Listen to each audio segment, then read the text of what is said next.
નમસ્કાર મિત્રો, મારી યુટ્યુબ ચેનલ સંજય પટેલમાં આપનું હાર્દિક સ્વાગત છે.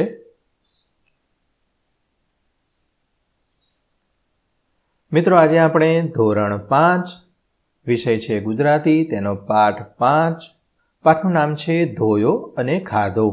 તેની સ્વઅધ્યયન પોથી જે આ વર્ષે નવી આવેલી છે તેનું સંપૂર્ણ સોલ્યુશન આજે આપણે આ વિડીયોની અંદર જોવાના છીએ.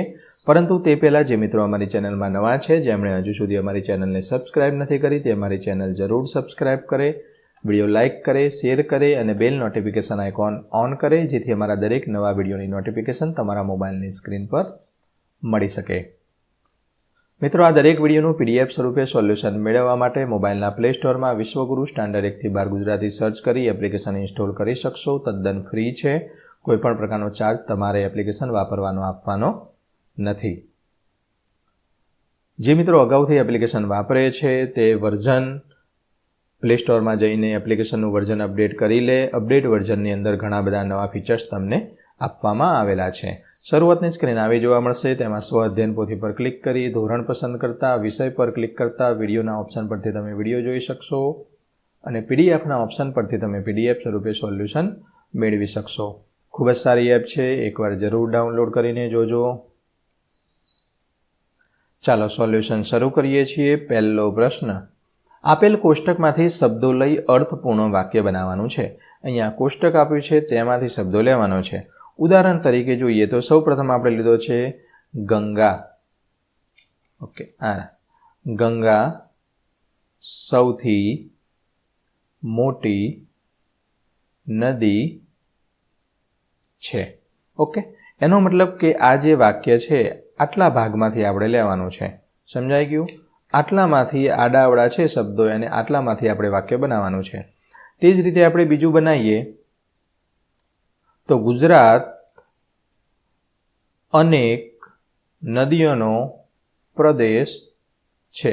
ઓકે, જે આ વાક્ય બન્યું તે. રેડી? તે જ રીતે ત્રીજું છે એ પણ તમારે બનાવવાનું છે. ત્રીજું બનશે હવા પણ જગ્યા રોકે છે. ચોથું, મારો પ્રિય વિષય ગુજરાતી છે અને દિયા ભણવામાં ખૂબ જ હોશિયાર છે. પ્રશ્ન 2, કૌંસમાં આપેલા શબ્દોનો યોગ્ય શોધી તેની ખાલી જગ્યા પૂર્ણ કરવાની છે.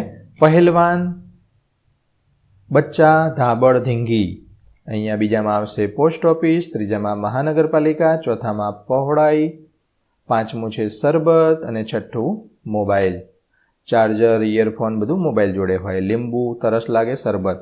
લંબાઈ, પહોળાઈ, ઊંચાઈ આ બધું સાથે હોય. તાલુકા પંચાયત, જિલ્લા પંચાયત, મહાનગરપાલિકા સાથે હોય. અહીંયા પત્ર, ટપાલ પેટી, પોસ્ટ ઓફિસ બધું સરખું છે, એક જ કેટેગરીમાં આવે એમ.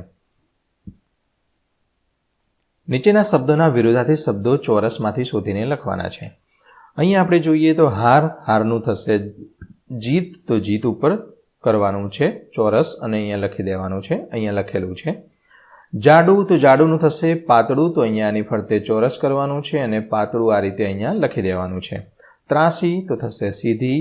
સૂવે તો થશે જાગે, જાગે.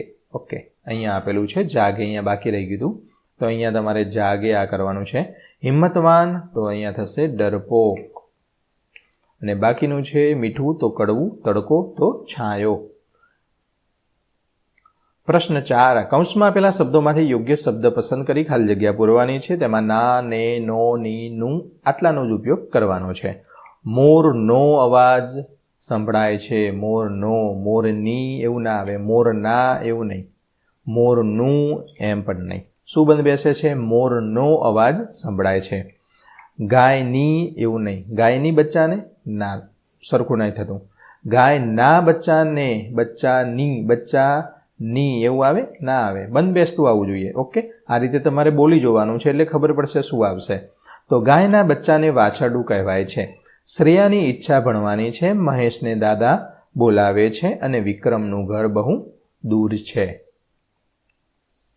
પ્રશ્ન 5, આપેલ શબ્દોના સમાન અર્થ ધરાવતો શબ્દ લખી વાક્યમાં પ્રયોગ કરવાનો છે. પિતાનું થશે બાપ, તો બચ્ચા પર તેના બાપે હુમલો કર્યો.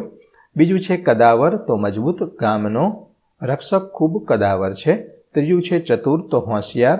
હોશિયાર ઉપરથી પણ તમે વાક્ય બનાવી શકશો. શિયાળ ચતુર પ્રાણી છે. ડર તો તેનો ભય, જિયાનને અંધારામાં ડર લાગે છે. 5મું છે મોઢું તો ચહેરો. આર્યએ શિયાળામાં ગરમ પાણીથી મોઢું ધોયું. પ્રશ્ન 6. સાચું વાક્ય હોય ત્યાં ધોયો, ખોટું હોય ત્યાં ખાધો.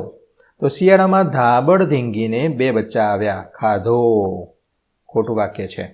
ઉનાળામાં રીંછ મોટે ભાગે ખાડામાં ઊંઘતા પડ્યા રહેતા, તો ખાધો તે પણ ખોટું છે. વસંત ઋતુમાં રીંછના કુટુંબમાં ગંભીર ઝઘડા થયા, ખાધો આ પણ ખોટો. 4. રીંછોના વાડા પાસે ભેગું થયેલું ટોળું ખુશીમાં શોર મચાવી રહ્યું હતું, તોયો આ સાચું છે. પ્રશ્ન 7. પ્રશ્નોના જવાબ આપો. પહેલો પ્રશ્ન, તમારા મિત્રના કોઈ એક ગુણ વિશે લખો.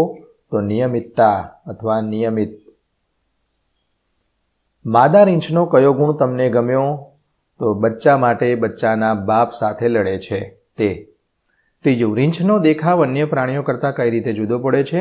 તો રીંછના શરીર પર અન્ય પ્રાણીઓ કરતાં વધુ અને થોડા લાંબા વાળ હોય છે. 4થો પ્રશ્ન, મધમાખી કરડે તો શું કરવું જોઈએ? તો તેના પર ભીની માટી લગાવવી જોઈએ. પ્રશ્ન 5મું, આફત એટલે શું? તમને ખબર હોય એવી એક મુશ્કેલી અથવા આફતનું નામ લખો. આફત એટલે અચાનક આવી પડતી મુશ્કેલી, દાખલા તરીકે ભૂકંપ, સુનામી, આ બધી આફત કહેવાય, કુદરતી આફતો. આપણા હાથની વાત નથી એમાં.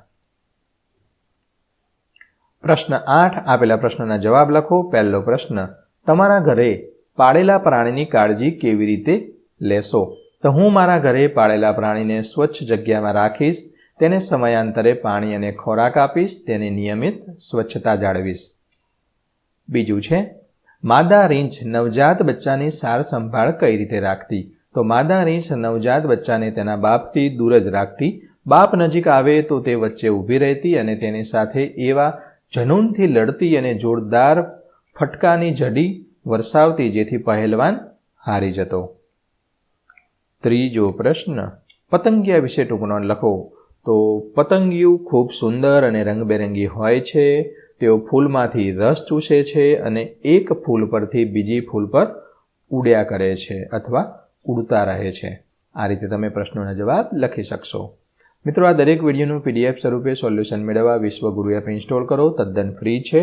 કોઈપણ પ્રકારનો ચાર્જ આપની પાસેથી લેવામાં આવતો નથી. અને જે લોકો એપ્લિકેશન અગાઉથી વાપરે છે તે પ્લે સ્ટોરમાં જઈ વર્ઝન અપડેટ કરી દે.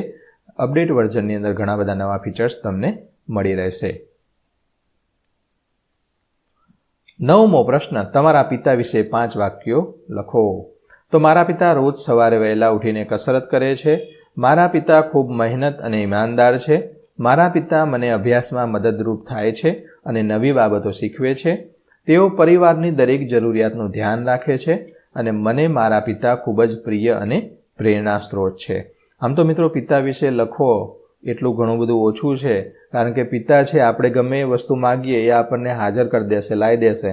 પણ એના માટે ખાલી 2 જોડી કપડાં હશે તો પણ તે ચલાવી લેશે. ચંપલ સાવ ઘસાઈ ગયા હશે તો અથવા તૂટી ગયા હશે તો સંધાઈને પહેરશે, રિપેર કરાવી દેશે મોચી જોડે. પણ આપણે જે વસ્તુ નવી માગીએ તે બધું આપે છે. એમના જે આખું પરિવાર જે સાચવવાનો હોય છે તેની સંપૂર્ણ જવાબદારી હોય છે.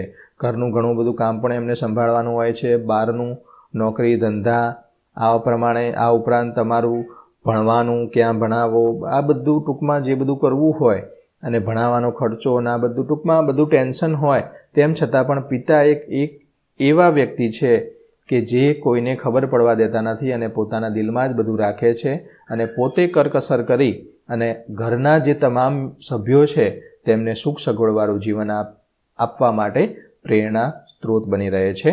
તો આ રીતે પિતા વિશે તમે લખો એટલું ઓછું છે, તો તે પ્રમાણે તમે લખી શકશો. પ્રશ્ન 10, મિત્રોની મદદથી એવી વાર્તાની યાદી બનાવો જેમાં પ્રાણીના પાત્રો આવતા હોય. તો સરસ સસા રાણા સાકડિયા, ટોપીવાળો વાંદરો, મગર અને વાંદરો, તરસ્યો કાગડો, સિંહ અને ઉંદર, ખાટી દ્રાક્ષ શિયાળ. આ રીતે તમે લિસ્ટ બનાવી શકશો. તો મિત્રો, આશા રાખું કે વિડીયો છે તેનું સોલ્યુશન તમને સારી રીતે સમજાઈ ગયું હશે. ફરી મળીશું આગળના વિડીયોમાં. ત્યાં સુધી આવજો.